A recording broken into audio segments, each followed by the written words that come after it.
What is the first word jump out of your head when people mention penicillin?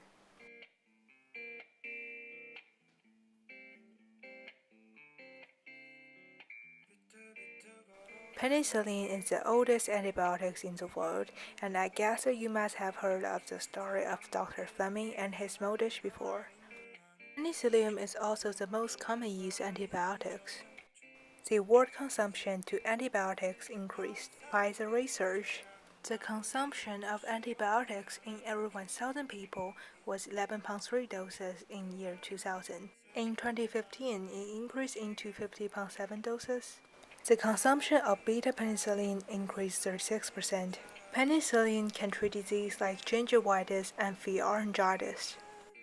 Although penicillin is safe word, it still could bring patients some side effects, asking for medical help if you are suffering any serious side effects. Patients should also take the antibiotics based on the doctor's advice, or it may cause bacterial resistance.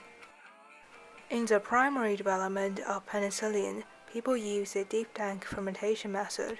During the World War II, people used penicillin notatum to give a yield of 1 mg per centimeter cube. With automotive production, people using penicillium chrysogellum to produce a yield of 50 grams per decimeter cube. Inside the fermenter is the upstream process. Penicillium lives in the fermenter. Air containing oxygen has been supplied for respiration. Supplying of carbon sources, 65% for respiration. Only 10% for the penicillin production, rest of them for growing.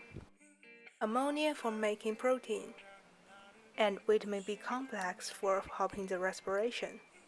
As penicillin is a secondary metabolite, the secretion happens after the first 20 hours. Cooling water in and out, forming a water jacket, and a pH monitor inside the fermenter, keeping the constant temperature and pH value. After 140 to 160 hours, the fermentation complete.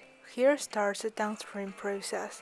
Sorry about the misspelling. The penicillin mixture will be filtered first, and penicillin will be extracted by an organic solvent butyl acetate.